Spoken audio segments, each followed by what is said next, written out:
Hi friends, today recipe వచ్చేసరికి చపాతీతో egg role అండి. చాలా చాలా బాగుంటుంది. చాలా ఇష్టంగా తింటారు పిల్లలు. స్నాక్స్లో మాత్రం ఇది చేసి పెట్టారంటే ఒకటి కన్నా ఎక్కువే తింటారు, అంత బాగుండిద్ది. ఒకసారి ట్రై చేయండి రెసిపీ. ఫ్రెండ్స్, ఒక కప్పు గోధుమ పిండి అయితే తీసుకోండి.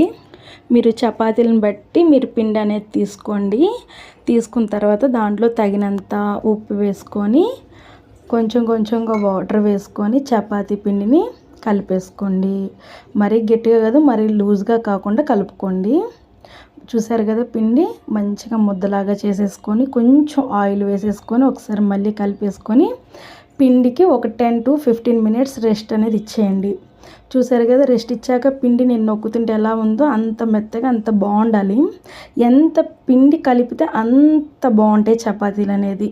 చూస్తున్నారుగా, ఇంకా చపాతీలు ముద్దలు అనేది చేసేసుకోండి. నాకైతే 5 వచ్చినాయి, దాంతో 5 వచ్చినాయి. చూస్తున్నారు కదా, ఇంకా పిండి అంటే పొడి పిండి పక్కన పెట్టేసుకొని మనం ఇంకా చపాతీలు అనేది చేసేసుకోవాలి.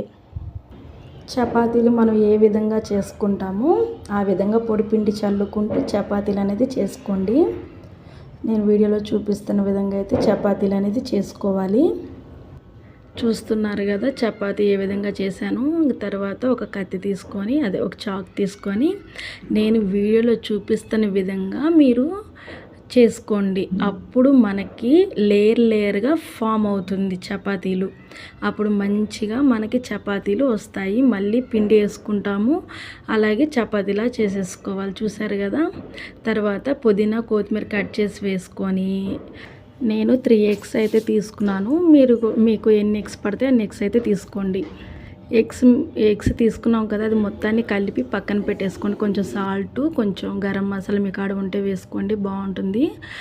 ఆ మిశ్రమాన్ని మొత్తాన్ని పక్కన పెట్టేసుకొని ఇంకా ఒక ప్యాన్ తీసేసుకొని ప్యాన్లో కొంచెం ఆయిల్ వేసేసుకొని కొంచెం హీట్ ఎక్కిద్ది. కొంచెం ఆయిల్ కొంచెం ఎక్కువే పడుతుంది, హీట్ ఎక్కిద్ది. ఆలోపు మనం చపాతీని ఎగ్గులోకి తీసుకొని నేను వీడియోలో చూపిస్తున్న విధంగా అయితే చేయండి. చేసి పెనం మీద వేసేసుకోండి. వేసేసుకోవడం వల్ల మంచిగా ఒకవైపు కాలేలోపు పైన నువ్వులు అయితే వేసుకోండి.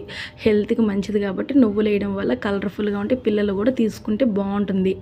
ఈ విధంగా అయితే తిప్పేసుకోండి, టర్న్ చేసేసుకోండి. చేసుకున్నాక చూసారు కదా, మంచి కలర్ ఎంత బాగున్నాయి. చూడండి ఎలా పొంగుతుందో, లేయర్గా ఫామ్ అవుతుంది. చాలా అంటే చాలా బాగుంటుంది. ఇది బ్రేక్ఫాస్ట్గా తీసుకోవచ్చు, ఈవినింగ్ స్నాక్స్గా తీసుకోవచ్చు. సాస్ కానీ మైనస్ కానీ దేంట్లో కానీ తీసుకున్నా బాగుండేది. నా రెసిపీ నచ్చితే మాత్రం ప్లీజ్ లైక్.